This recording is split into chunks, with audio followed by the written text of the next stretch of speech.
Hi, thank you for joining Pet Talk with Lisa Lawrence. Today, our guests are Barry, Andy, and Rihanna from Buena Vista Kennels.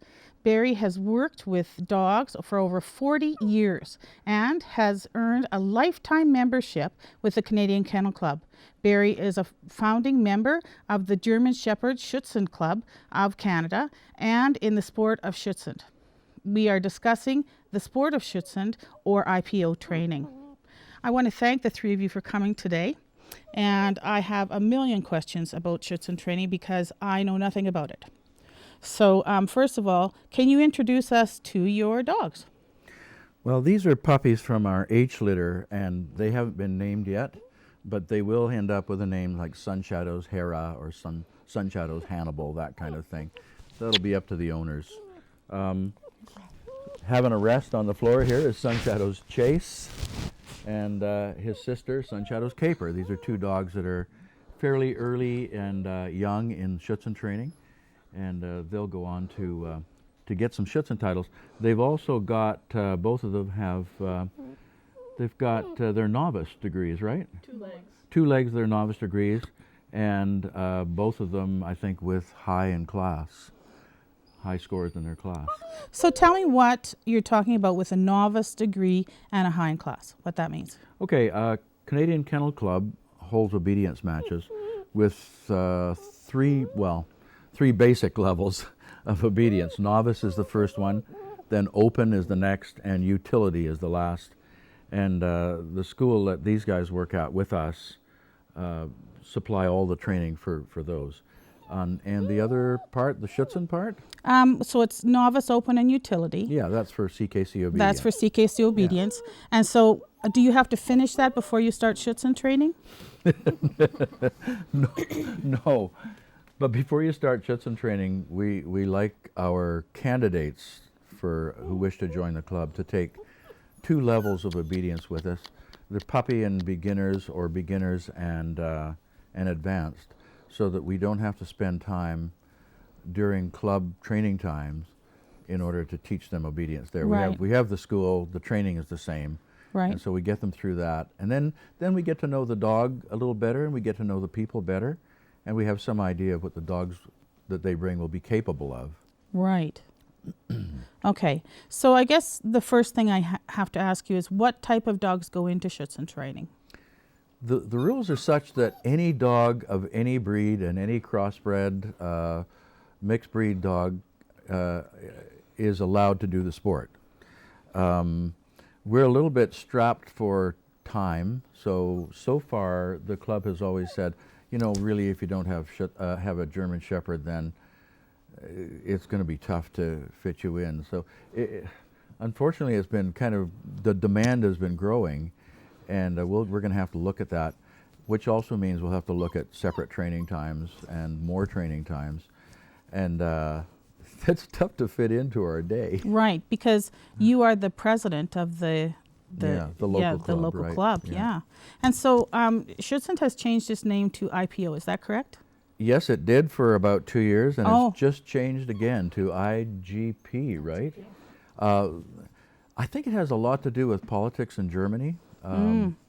So Schutzhund has been the name for years and years and years, and then suddenly it changed to IPO, something of International Prüfungsordnung, which means International Trial Regulations.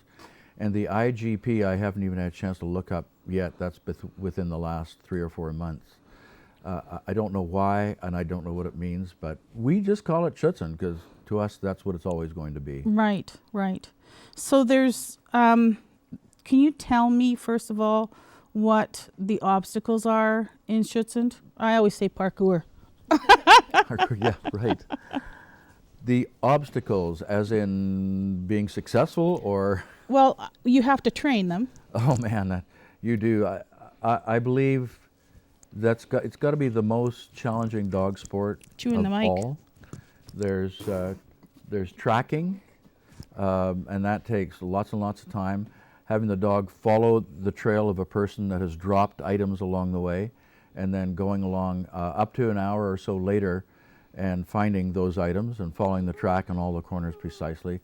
The obedience is extensive. It involves dumbbell retrieval over climbing walls and jumps and on the flat, send-aways, heeling, downs and stays under distraction, and then the protection part, which I think probably the dogs like the most, and that's stopping bad guys from attacking you or from getting away and finding them where they're hiding and barking to let us know that they're hiding here. So it's very much like police work.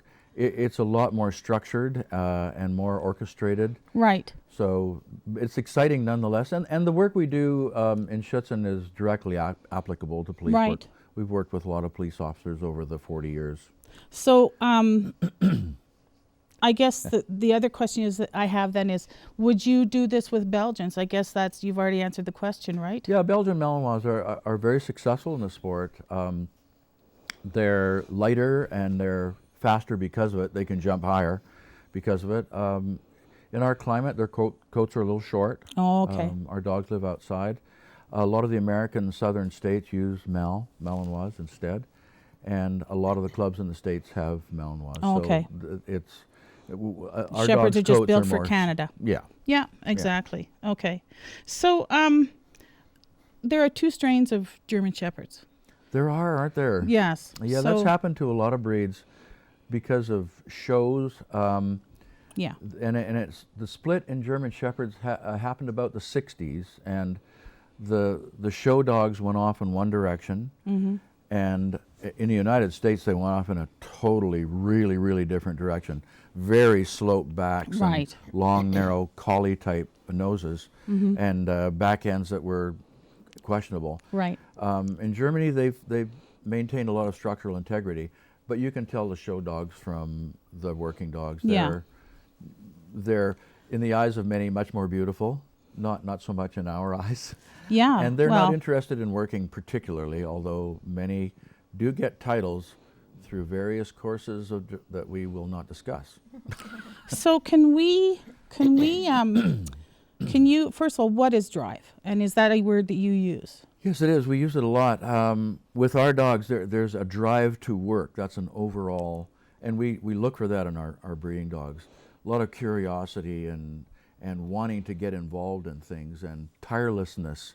And then when you break that down to the 2 drives we use in obedience and protection, one would be a drive to catch things that are moving. That's prey drive. So if you take, like with a cat, a cloth on a string and you move it, the cat will want to pounce on it. And we look for that same drive in our dogs, because if you have a bad guy running away, that's movement, and our dogs go, I have to catch him. So that's prey drive. The other drive is defense/aggression. It starts out with, and you can identify that by a deep bark and a focus on who that bad guy is. And in the end, what we want to develop from puppyhood on to adult dogs is the attitude that the dog is saying, come here, I can fight you and I'm going to win. All of the training involves the dogs always winning right from puppyhood. That little sock, the puppy grabs it and pulls on it, you've lost it. You'd say to the puppy, you're so powerful. And that goes right on through up to the work we'll do with demonstration today with a full attack arm. These dogs always win. And so in a case of police work, there's been dogs who've been shot and stabbed, and yet they just carry on until their last breath, knowing that they're going to win in spite of whatever's happened to them. Right. Yeah, that's too bad, actually. Yeah, it is. But they keep going. Well, and it's amazing. Yeah. The heart they have. Yeah. Yeah. They're very, very tough. So can you teach that to a dog, the drive? We can teach that to dogs with the right genetics. Yeah. It comes with the dogs. Dogs that naturally don't want to do this or are not genetically capable are very, very difficult. We can teach them that the work in protection is fun and it's play and there's no threat at all. Of course, these dogs are not going to be successful in the street or particularly successful in our trials. But at the same time, if a person comes with a dog and the person is going to be a great member, we'll put up with training the dog for 3 or 4 years until they go, oh yeah, you know what, I need a better dog. This dog is holding me back. Love him, great pet. Right. But if I want to compete, I need a dog with the right genetics. Right. Yeah. Okay. That's wonderful answers. So, what have these dogs attained at this age? Well, this age, they have done lots of tracking. They show great, they haven't been tested in tracking. They've done a lot of obedience. They're both ready to do a Schutzhund 1 title or an IGP title. And their protection work we've been working on since they were ready to go. And you can tell a dog is ready to go because one day they go, oh, look what's going on. That dog is barking. I think I'll just join in. And then that's the day we start. And it'll be between probably 9 months and 18 months before they just go, today's the day. I'm starting today. So we start that day, and it's all in play and lots of fun at first. So there's, it's all positive reinforcement and food motivation and toy motivation. Yeah. Train with food. Use the drives, the prey to run and catch things. We got to be careful not to just let them think that's the only drive. Right. And at some point, the bad guy, the helper, we call him, steps out and just glares at them, and you see the dog go, woo! At which point the bad guy goes, ah, and runs away, and the dog goes, whoa, I scared a human away. Yeah. I'm so tough. Yeah. We're going to be back with more Pet Talk with Lisa Lawrence in a moment. Thanks so much for so far.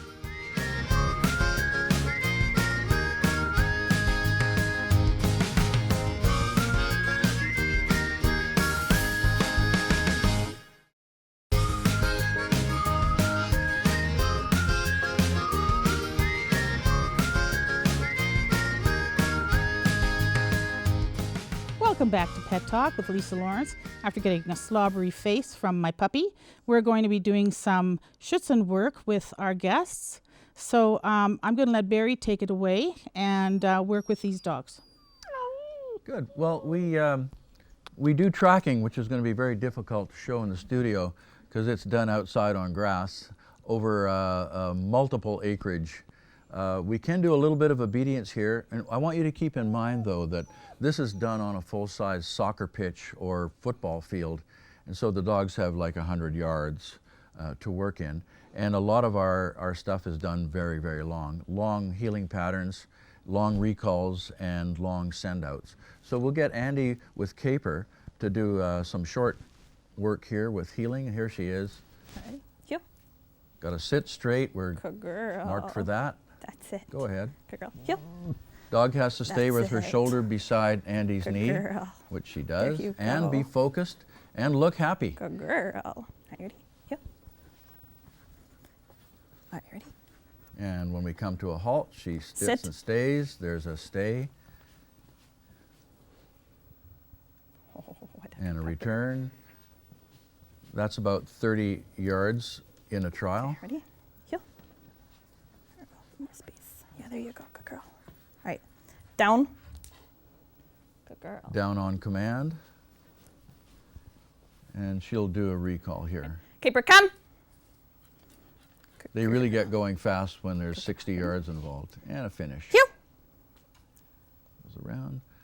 That's Dogs are it. marked on straight sits in front and girl. straight sits Good in girl. healing. So that's some of the stuff we do. Good girl. There's dumbbell retrieval over a meter jump and over a 2-meter wall.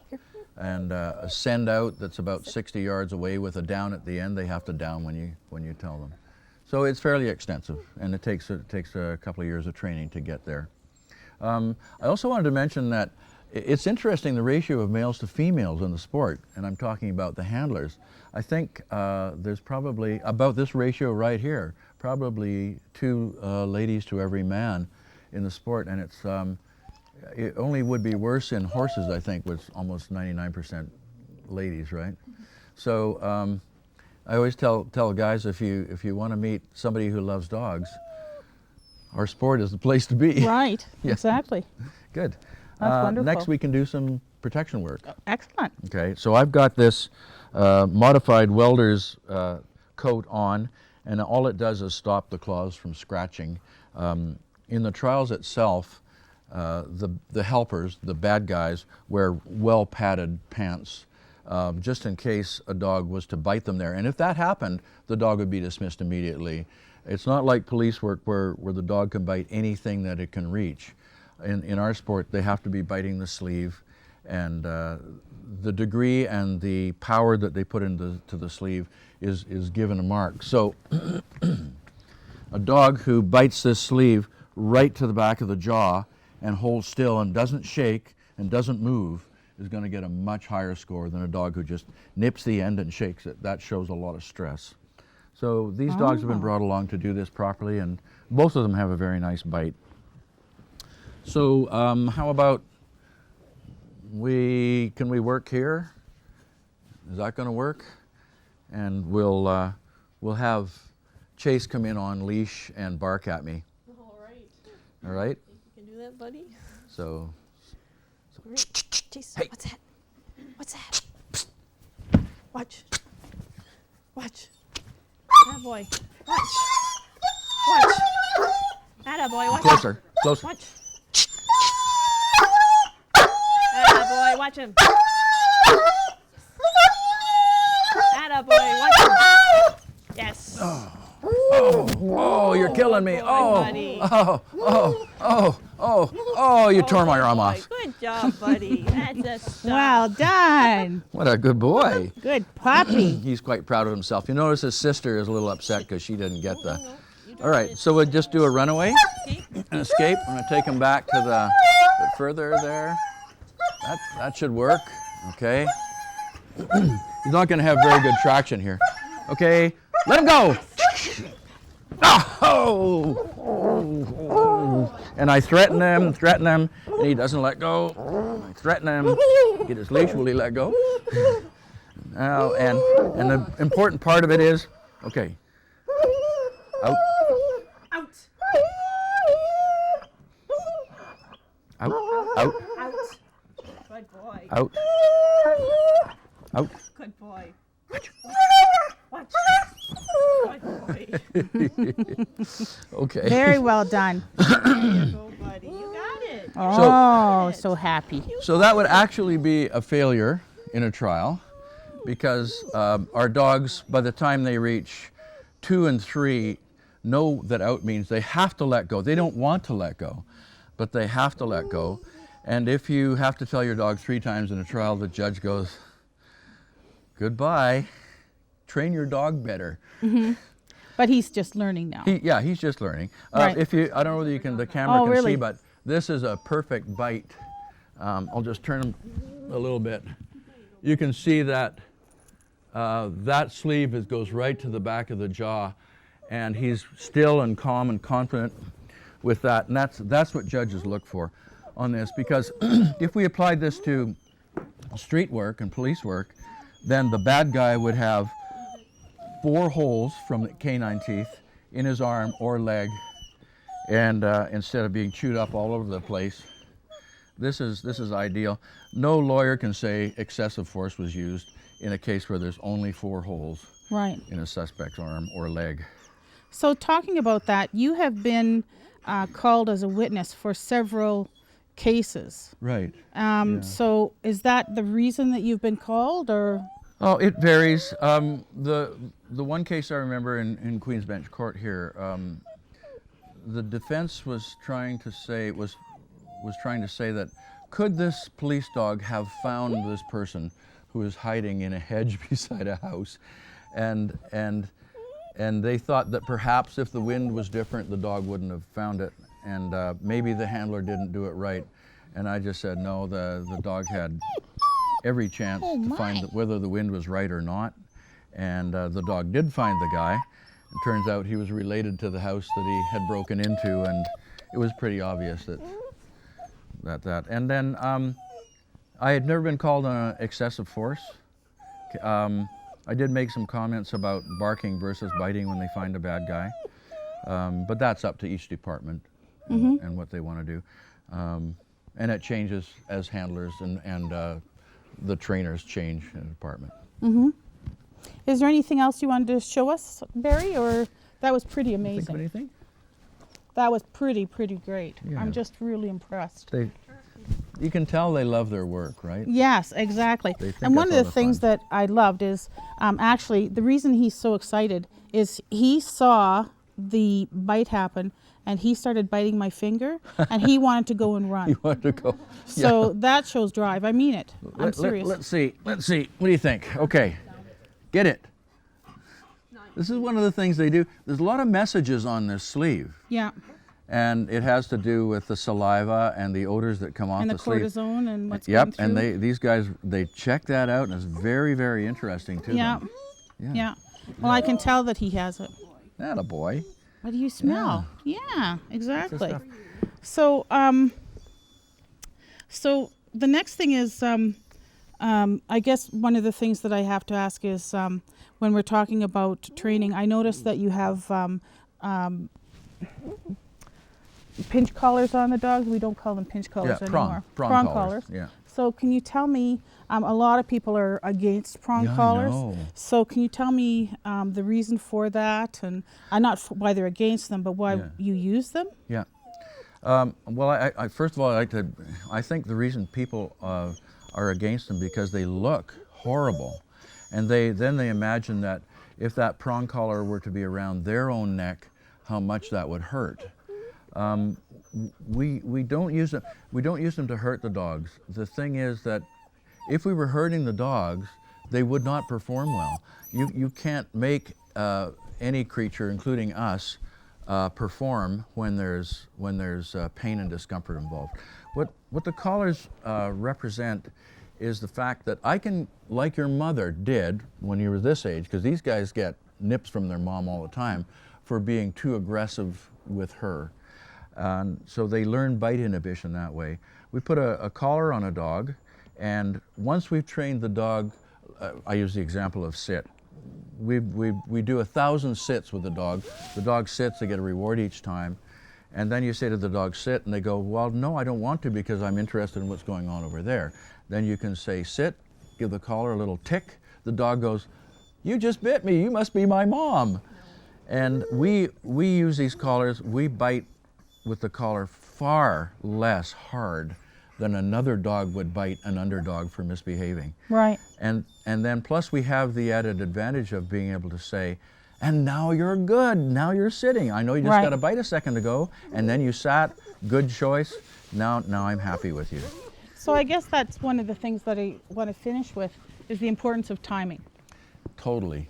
Timing is everything.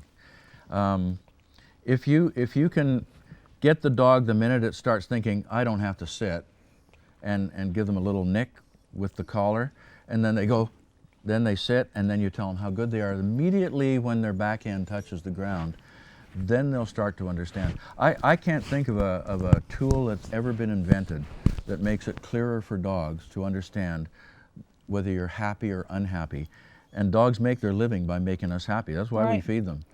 And a lot of the work I do with badly behaved dogs, they're not making their owners happy.